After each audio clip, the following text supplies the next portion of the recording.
Sana lumabas yung gusto nating kandidato. Sana manalo.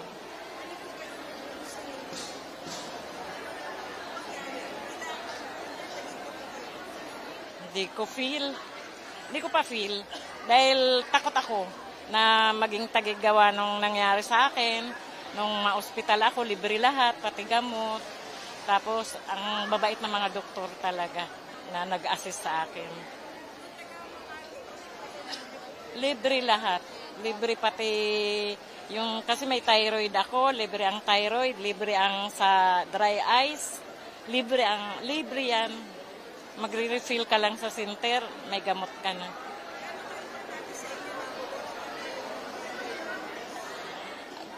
Gusto ko kasi, yung dati pa rin, para yung taga Makati talaga. Basta Makati. Yun pa rin ang gusto ko.